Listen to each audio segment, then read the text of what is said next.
Hi there, it's Tracy Kiernan, and this acrylic painting tutorial is going to show you how to paint Rustic Bluebird Wildflowers. I'm going to be doing this on a 9 by 12 inch canvas, and there's lots of colors in this, lots of detail. Let's go over brushes and colors and supplies. So, um, I'm going to be using these black and white POSCA paint pens. These are the fine tipped 1.7 mm, and those I used for the wires in this painting. I found that extremely helpful because the wires are such tiny lines. You can use a tiny detail brush if you don't have the paint pens for this. Brushes, I used 4 different brushes for this. So 4 round, 3/4 flat. I used a 12 bright brush, so this was only used in the post of the painting. And this 8 round I always find super helpful when I'm doing flower stuff and adding the leaves and stems. That brush is very helpful for those. There are quite a few colors in this, 10 colors, but you can simplify the color palette, and I'll talk about that. We have Cad Yellow Medium, Cad Red Light Hue, which you can just use orange if you don't have that color, Mars Black. Deep Green Permanent is one of the optional colors. Light Olive Green, this one does not come in that Liquitex Basics set, so if you don't have Light Olive Green, you can actually use Light Green Permanent instead, which is a very similar color to it. You would just add some Naples Yellow into that color, or just any yellow into it to kind of make it more of a greenish yellow color, and maybe just a little bit more white to kind of lighten it up. That will get you a similar color to the light olive green. You can also use a different brand or similar colors to the ones that I'm using. Phthalo Blue for the Bluebird, Naples Yellow. So this one actually could be substituted out, and you can use raw sienna instead when we use the Naples Yellow.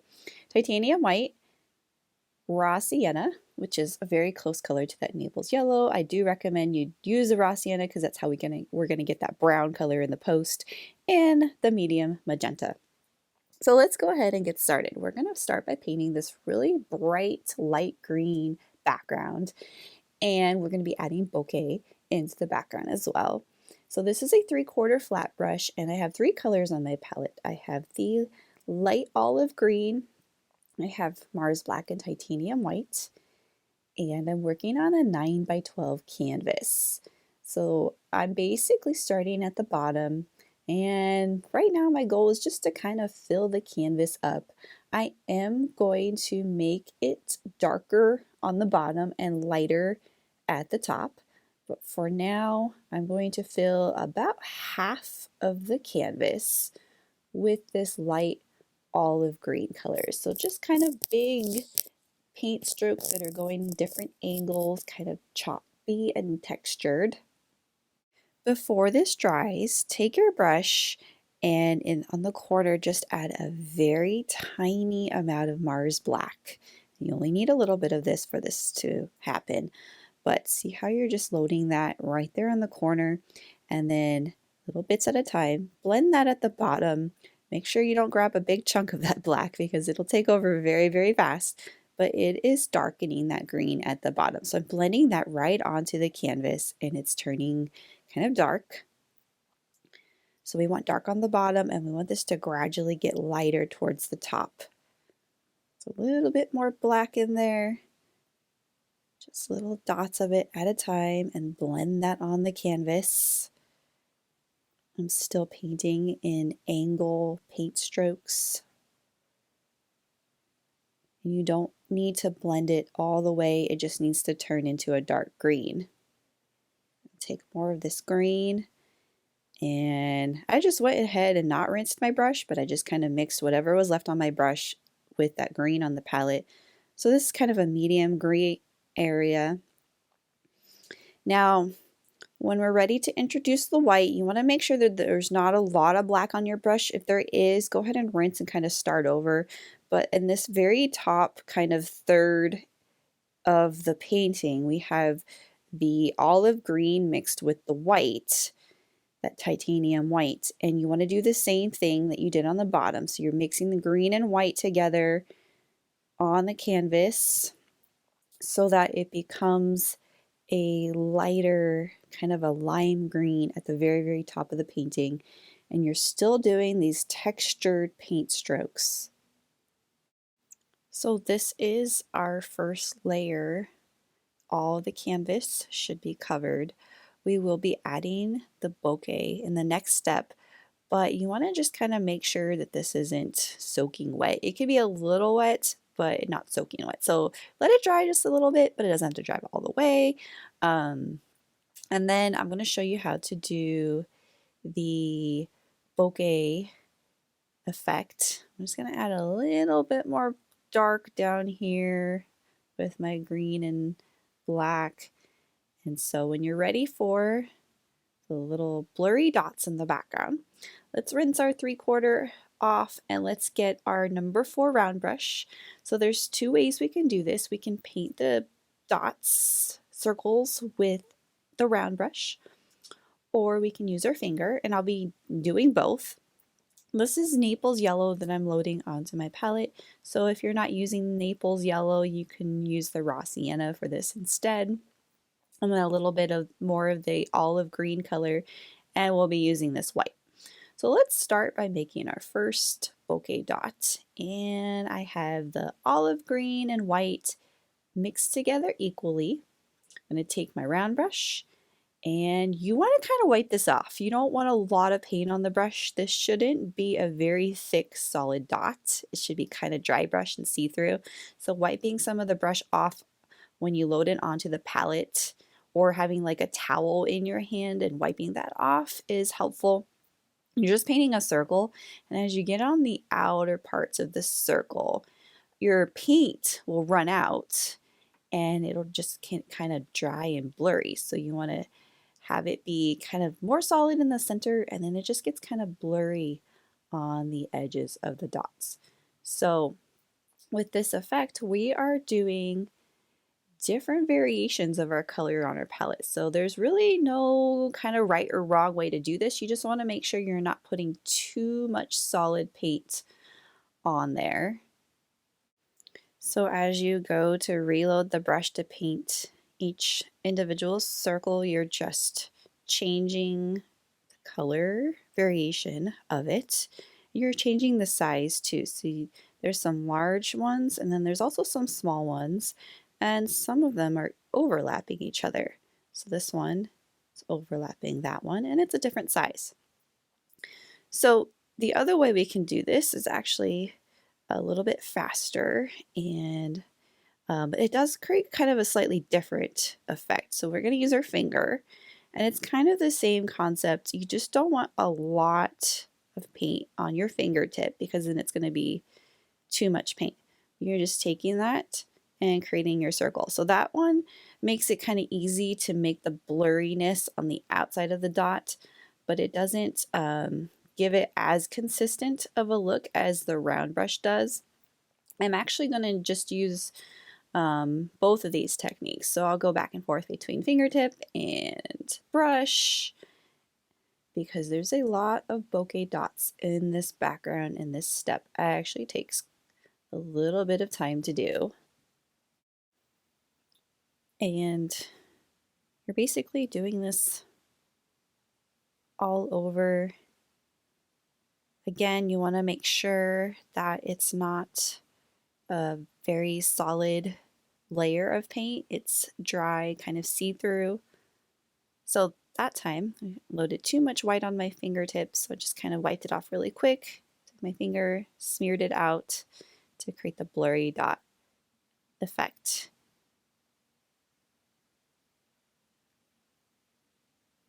So too much, wipe it off, blur it out. I am going to go silent here. If I have any other tips about this, I'll give you some other pointers, but again, this step does take quite a bit of time. I'm just doing it all over, different sizes, different colors, some overlapping, some not.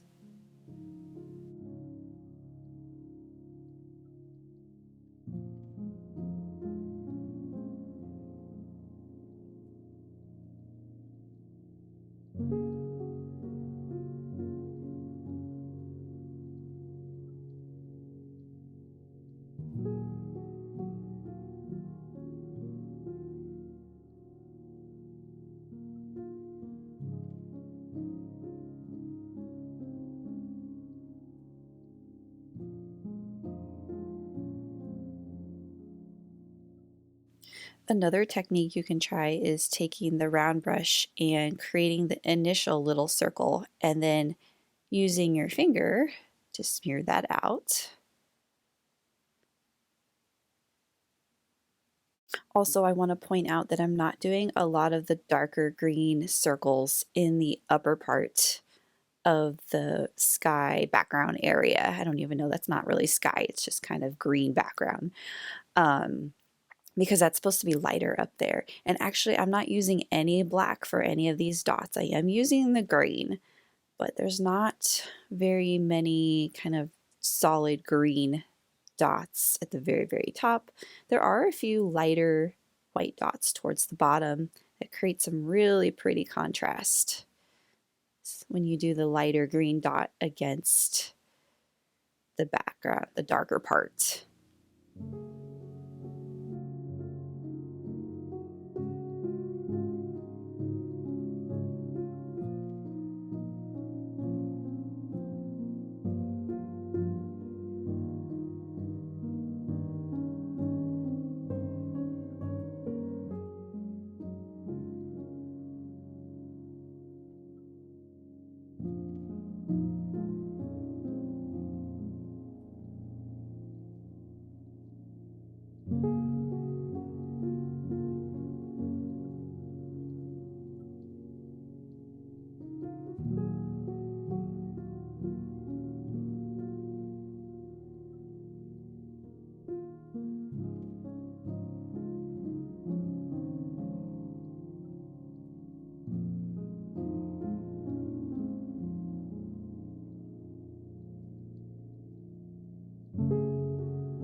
So when you are done with your bokeh dots, you do need to wait for this to dry before going on to the next step.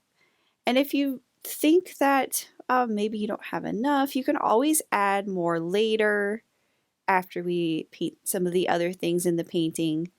especially since some of the things that we're painting in this painting are going to be covering up a lot of these dots. So we may decide, oh, I want to add more in this area so that they can be visible.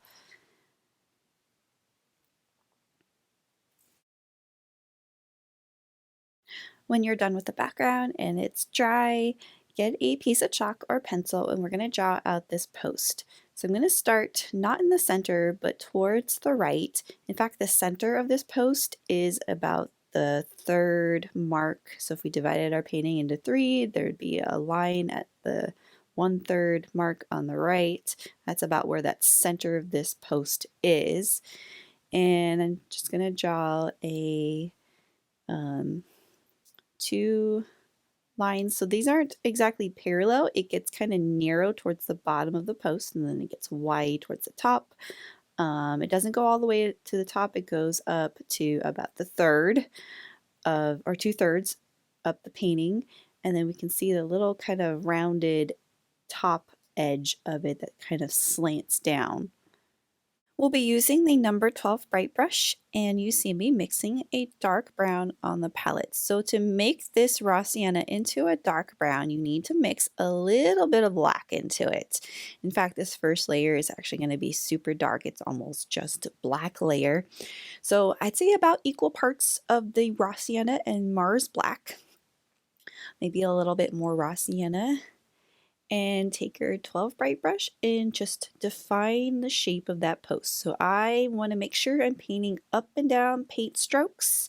I can use the full width of the brush in the center or even just the side of the brush in the center. So full width right there, but the side of the brush on the end, right like this, is going to really define that shape. This is a rustic post, so it does not need to look perfect. The edges are not perfectly straight. They're kind of a little bit kind of curvy or wavy on the edges. So right here, see how it's not straight? I'm just kind of wiggling my brush a little bit to get that little bit of texture on the edge.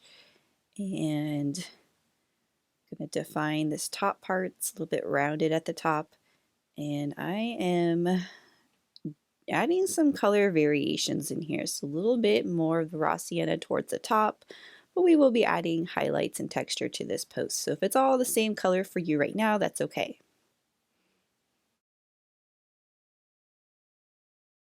On the top part, I'm just going to use black for that part. I'm going to use the tip of the brush to outline that shape and then fill it in and see how these paint strokes are going more at an angle. Let's start adding texture into our post. So I'm actually going to start with some black for the texture and using black on the tip of the brush, but I'm holding it kind of at using the edge of the brush at a vertical angle. And I'm just going to do these lines in there that create kind of those darker grains of wood. So next I'm going to switch to the number 4 round brush. So rinse the 12 bright off, set that to the side, and grab your 4 round brush. And ideally we want to do this before our brown and black are dry. Grab your titanium white and let's start painting some of the wood grain on our post. So these paint strokes need to go in a vertical direction. So we want this to see if this is blending with our brown. So if it's not really blending with it, you can grab a little bit of the raw sienna on your brush and just very loosely do vertical paint strokes. These are kind of very thin, sort of dry lines, and you can kind of make them go a little bit kind of wavy and textured. We don't want to cover up all of the dark part because that was kind of the point, to start dark and then go back and add lighter color. So we can do a little bit more of the lighter brown and just very gently kind of let that blend on the canvas to create that wood grain look. At the top here, I can kind of loosely outline this piece, but it also goes in more of an angle and kind of a circular oval direction, versus on the rest of the post, everything's going more vertical. So I'm just continuing to add texture on this without trying to overblend everything, letting the brown, the white, the black gently blend together. A little bit of white, maybe up here, maybe it's the light's hitting it up here in the upper left kind of corner area of the post. I want to do sort of a knot in the wood. So I'm going to take the dark color, the black and the brown, and I changed the direction of that grain to like this oval shape.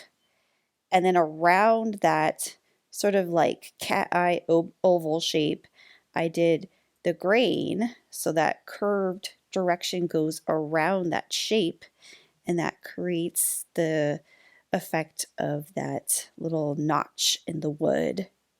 I'm going to get just a little bit more of the white and light brown and add some more highlights over here on the right side.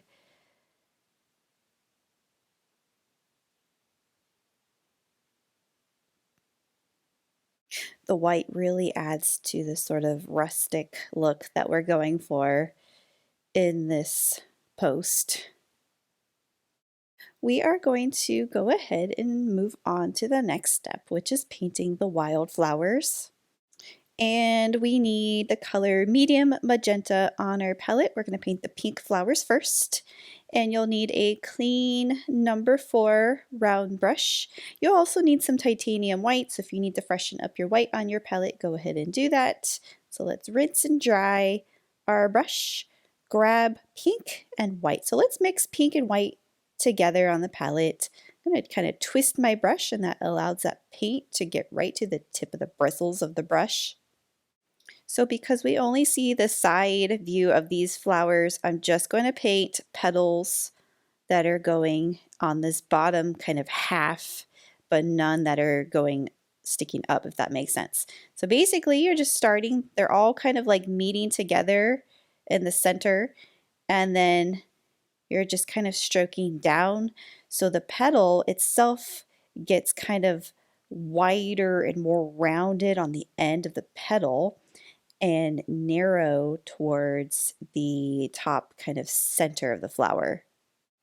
And you're adding little variations of that white in there and just letting that white kind of blend with your pink on the canvas, and it kind of creates that petal texture when your pink and white don't blend all the way. But you see how we're just doing this kind of these petals that are hanging downwards, but no petals that are going upwards. Because on the top center of that, that's where we're going to do that little cone part in the center top of the flower. So it's almost like you're just painting these kind of big fireworks. That's what it almost looks like. You can do as many pink flowers as you want. I'm going to do another one kind of in the lower right corner here. But if you want to do more flowers towards the left, you can. I'm going to do the daisies next. So those are going to be a much similar technique, only we're going to do petals kind of all the way around. And I'm going to start by painting the centers of these daisies first. So rinse the brush and load it in the raw sienna. And we're just going to paint little ovals wherever we want these daisies to be. So little brown oval. And if you want, you can grab some of the Naples Yellow for some color variety. Little oval. So this is raw sienna and Naples Yellow, little oval. Just wherever you want a daisy to appear. So the one in the lower right was more kind of like a circle because that daisy is going to have kind of more of a frontal view. Rinse your brush off and grab the titanium white. So we're going to do the petals, and this is a much similar technique to what we just did with the pink flowers, only we're going to make these petals go all the way around. So I'm going to start with this one, and you just start in the center, and you just kind of drag your brush outwards and make the end of your petal a little bit more rounded. So you're just kind of dragging that outwards. These ones up here at the top are kind of folded over, so when you paint them, the end of the petal just kind of disappears like it's folding over. So these ones that are more oval are the petals like towards the bottom are larger. So you're pressing down on your brush and you're kind of giving more pressure on the end so the end of the petal gets more rounded. And then the ones up here in the back, those are going to appear to be shorter, smaller, because those petals are kind of folding backwards. So these ones shorter, kind of more curved at the top. The ones on the bottom longer. So we're going to repeat this. This white, the white on the petals gives some really pretty contrast against the dark part of the background that's on the bottom.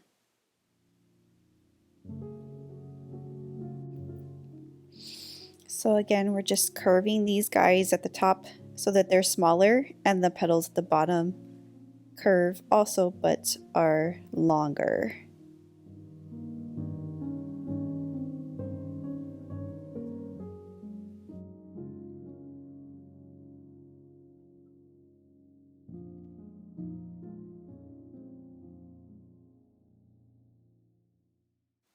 I'm going to adjust the petals on this one here because that center circle is more circular and not oval-like, so I made those petals a little bit longer. Next, I'm going to add some texture in the center of the daisies. So I'm going to load my palette with the color Cadmium Yellow Medium Hue, and I'm going to still use my number 4 round brush. I'm going to mix a little bit of white into that yellow so it's lighter. And in the center of all the circles, I'm just going to dot the bristles on the end of my paintbrush to make this textured effect inside the center of each of the daisy flowers. So you don't want to cover up all of that dark. In fact, I'm leaving some of the darker part, that first layer we did, show mostly on the bottom. It's still kind of showing through. We could go back and add dark back to the bottom. So it's kind of shadowy on the bottom. So this is just the raw sienna, and I just dotted on the very bottom. Next, we're going to paint the little center parts of our cone flowers. So take your black and mix that with raw sienna to make that dark brown color, again, similar to the color we used for the base of the post color. And you're just painting a little egg shape in the center on each of your cone flowers. And that bottom part of that little egg shape is overlapping part of the petals. After you paint the little cone shape, rinse the brush off, and you don't need to wait for this to dry to do this step. Load your brush in the yellow. This is that Cad Yellow Medium, and you're just doing little dots, kind of like what we just did with the daisy texture, just a little stippling texture, and leaving it, so a lot of that dark is still showing through, but I left a lot of that dark kind of without dots towards the very, very bottom of the cone. And then I'm grabbing a little bit of white and just adding a few little touches of white towards the top, and that gives it that little bit of highlight. So light at the top, dark at the bottom. We're going to do the little kind of orange poppy flowers next, and this is Cad Red Light. If you don't have Cad Red Light, just use an orange color or any color. You can change the colors in these, but I love the pop of bright reddish orange with these flowers. So these are just very simple, just kind of like stroking upwards to create this little kind of cup of petals. And I added just a little bit of white in there just to kind of highlight some of those petals. You actually don't have to add that white in there. You can leave it just solid orange, and it has some really pretty pop of color even without the white. I'm going to paint the stems next, and I'm going to switch to the number 8 round brush. This is this brush that is thick, but it has very thin bristles that go to a point, and I'm using the color Deep Green Permanent. I did say Deep Green Permanent is an optional color, so if you're taking that color out because you're simplifying the color palette, take your olive green and make that into a dark green by adding a little bit of black into your olive green, and that'll get you a dark green. We want to use a dark green so that these stems stand out against the lighter background. So you just take the tip of the brush, load that into your dark green color, and then you're just simply kind of painting stems, just kind of stroking down. A lot of these, we're not even going to see the full stem because they're just kind of disappearing and going behind some of the flowers. So just a very loose stem. And then you can do your leaves. So for the leaves, you can do this in like 1 or 2 paint strokes, but I'm going to actually kind of play around with this green color, add some olive green and white to it to make some color variations in these greens. But you're just kind of putting more pressure on the brush. So you're starting out kind of thin, and then as you're brushing down, you're kind of pressing on your brush and it's making your paint stroke get kind of bigger. So it starts out thin and then it gets thicker. So I'm just going in and adding kind of multiple different grass blades of different heights. I don't want to cover up my flowers, so I'm pretty much just going in between this. Also, since our background is already green, we really don't need to fill too much of this with grass because of the color in the background already.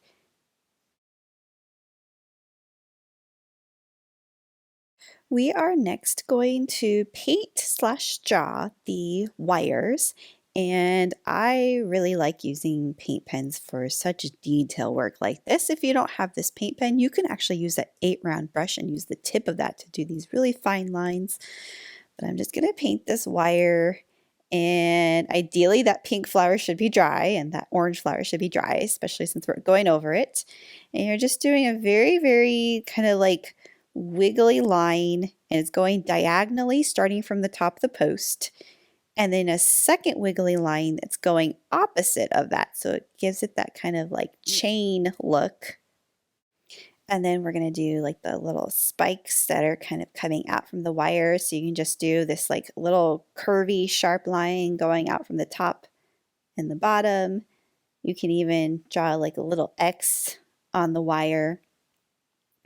And then we don't have to highlight this, but we can. I'm going to use the white paint pen to highlight. So basically, on the top little loops, it's very, very subtle, as this white paint pen doesn't get super bright, but just on the little tops of the chains, I did white.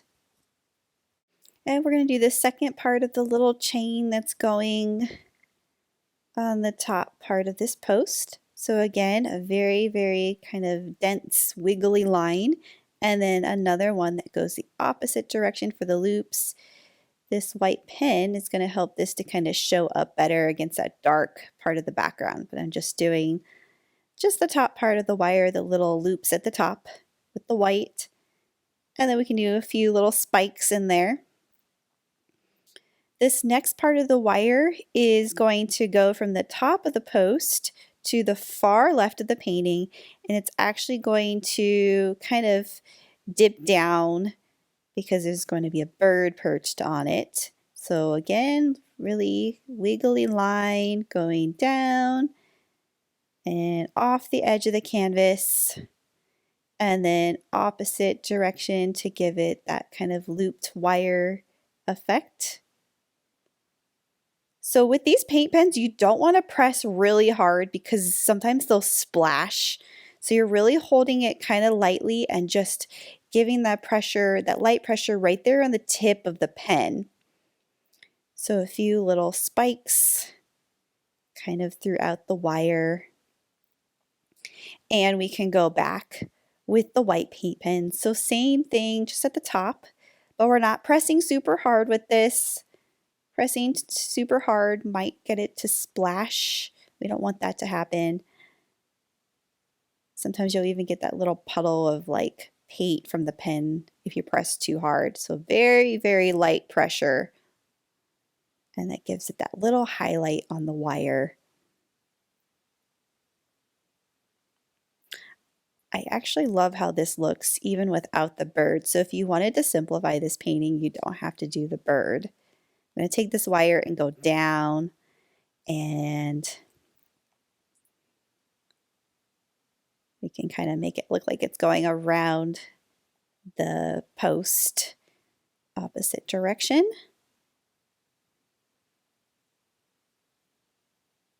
And then the little highlight that really helps it to stand out against that dark color of the post.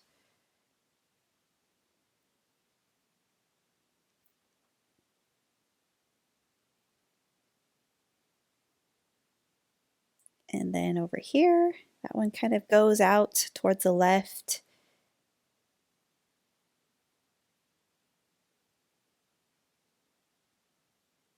And the little wires, little spikes. And then again, we can take our white and go back and just kind of loosely highlight it.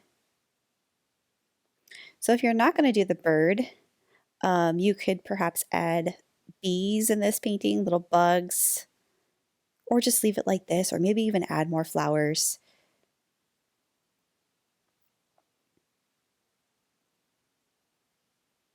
If you are doing the bird, I'm going to show you how to draw the bird first. And I'm just going to use just a regular pencil to draw it and just kind of position him so he's going to be sitting on the wire. Let's draw an oval that's about 2.5 inches from the bottom of the wire. And let's bring this down. I'm going to curve to the left and arc this line for the back. Right down here, I'm going to curve this line down this way for the neck, and then curving outwards for the belly. And this curves and meets this line over here for the tail. This tail is going to go down. And this part of the wing, the side of the wing, this part curves outwards because there's going to be some coloration in the bluebird where that blue and the yellow kind of divide. My beak is about in the center part of this circle. And then like a little triangular portion that goes on the inside of the head area, making his beak just a tad bit shorter, a little bit rounded on the tip. And this part right here curves just under the beak, and then it curves outwards, belly, legs. Let's do 2 diagonal lines that kind of meet to the wires, and then the toes just kind of curve and wrap around the wire part. So our drawing is very sketch-like. We can define it a little bit, but really when we start painting this in, we'll really get to define the shape of the bird. So I recommend painting the bird white first, especially since we have kind of a bright colored background that we need to cover. So use your number 4 round brush and titanium white, and we are just going to start painting the bird in white. And even though we're filling him white, we want to just make sure we are painting our paint strokes in the direction we need to be going in. So for example, that belly area, I did curve. The tail area is going diagonal, and this part is curving in the shape of his wing. So your flow of the paint strokes, they need to go in the direction of the shape. So this part goes rounded. And we're going to go down and around for the belly. So we pretty much just outlined the inner part of the bird. But right here, I made my paint strokes go curve. And then I'm just going to do kind of the wings separate. So there's a little bit of separation of that wing, like a little slither of green still showing through. The head, we can go in a circular direction. And we'll just kind of go around the wing. So it's okay if there's still some green from the background still showing through. It doesn't need to be completely solid white. but we really need to define the shape of that bird. For the tail, don't worry about going over the wire. If you decide you want the tail to go behind the wire, you can always go back and redraw some of the wire. I'm going to have my tail actually go over it. Load your palette in the color Phthalo Blue. So we're going to give this bird some blue. It's going to be a bluebird. I'm going to start at the top of the head. And again, I'm going to just make sure I'm curving in this kind of circular shape.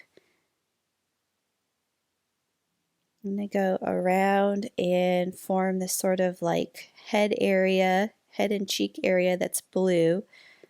But there's like a little curved notch that I'm going to leave white because that's going to be painted yellow. So you're doing short, curved paint strokes. I didn't rinse my brush, by the way, so there's still some white on my brush and that white's not dry. I'm going to go around the wing and define the shape of that wing. My tail is going to be blue, so I'm just going to stroke down to make that tail bluish. So I'm not covering up all of that white first layer. We can still see some of that through the tail. And I'm going to go and start filling in this wing, but again, short, curved paint strokes that go in the direction of the shape. There's still some white on my brush, so some of that white is actually kind of showing through there, and that gives that little bit of a feather texture with that white and blue blending together on the canvas. So now I have the blue area of the bird defined, and I can go and detail this up a little bit further. I'm going to just take a little bit more blue and I'm going to kind of curve his head up a little bit more. I am going to next rinse my brush off and load this into the cadmium yellow color to define the yellow parts of the bird. So let's get our clean number 4 round brush loaded in the color cadmium yellow medium, and we can do the belly part of the bird. So short, curved paint strokes that go in this direction, and very kind of short paint strokes. I'm going to kind of curve right here. So there's some area down here that's going to be left kind of white. So I left kind of the bottom part of the belly area white and the part by the blue tail white as well. And then be very careful. So I accidentally got some yellow and it touched the blue and then it started turning green. So I had to rinse that off. We're just going to be very careful when we get close to this blue, try not to mix it too much and be green. So I'm just going to get in there as close as possible, go around the blue. And it's okay if there's still some white still showing. You can even grab a little bit of white on your brush so you can have white and yellow on your brush to get some of this color variation in there. But like right here towards the bottom, just blending a little bit of that lighter color. Next, I'm going to rinse my brush and go back to the color blue. And this is just blue with no white, so this should be darker. And just on the end of the bird, the top edge, adding some darker blue in there, a little bit right here, like in the head area. And over here, it's almost like I'm adding another layer to that lighter blue that's on there, but with the darker blue, but not letting all of that lighter blue be covered. So it's like adding some feather texture of that darker blue. Next, we're going to paint the beak. So I am going to do kind of a dark gray color for this. Still using the number 4 round brush, and I'm mixing black and white together to make sort of a medium gray. Twist the brush to get those paint kind of right there in the end of the bristles. A little bit of water to kind of help loosen that up. So it's a really dark brick gray. And then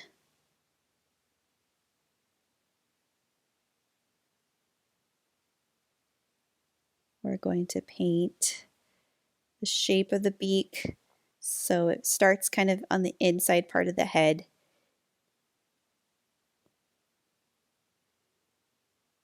and goes to kind of a rounded point on the end.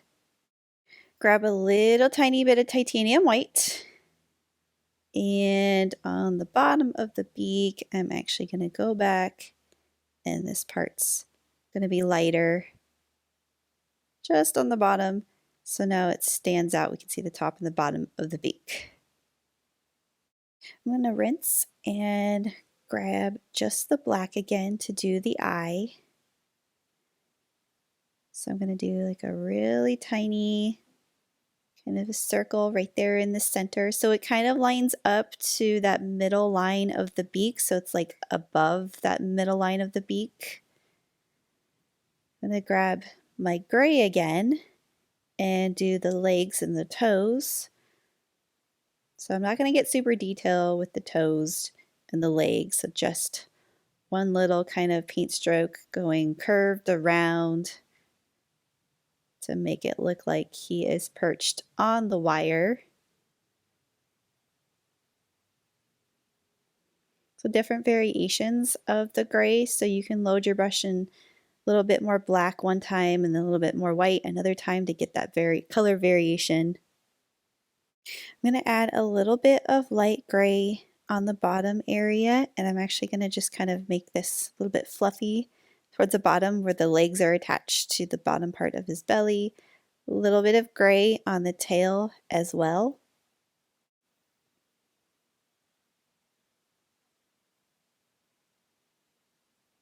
And then a little bit of gray right here where our blue and yellow meet. And then a little bit of gray on the bottom of his wing. I'm going to do the little white dot in his eye next, and for that I'm going to use the 8 round brush for the little point of it. You can also use a toothpick for this step, so load the brush in a teeny tiny bit of white and just make a little white dot in the center of his eye. I also did the division line from the top and bottom of his beak with the teeny tiny white line, little line defining the bottom part of the beak. And we can do a few little light feathery strokes on the side of his wing and on the top of his head. I'm going to grab a tiny bit of black on the brush and touch up the legs and the toes. Without rinsing the brush, I'm going to grab the blue. So there's blue and black on my brush right now. And I'm just going to do a few little dark kind of feathery paint strokes on his head, on the wing as well. Let's define this wing area. So I'm going to do this kind of diagonal line that kind of defines the bottom part of his wing. Then his tail feather just kind of goes under the wing. And maybe just a few more. Without rinsing the brush, I'll grab a little bit of white. The nice thing about this little tip is I can really get in there and do detail work. Just a few little white feathers in there, but nothing too crazy. So let's move on from our bird, and we could call the painting finished. I am just going to do a few touch-ups. I really love how this orange looks with these flowers. So I'm going to add another one or two of these flowers kind of higher up in the painting. Since there's not a lot in this upper right area, but there really doesn't need to be something everywhere. We could also add more bokeh if we want to add more of that, especially since we have all the objects, the main objects in this painting already painted. So maybe there's areas where you want to add more of the little blurry lights in the background. So I'm actually going to go in and do that with this Naples Yellow and white color. I'm just going to add some more of these bokeh lights. I wouldn't do any that are too dark, especially if you're adding more in this upper area, because then it might start looking too busy and competing with some of the other dark parts of the painting. So I'm just doing the lighter colors. Some of them I'm doing fairly large. You can even have some kind of like going off the edge of the canvas.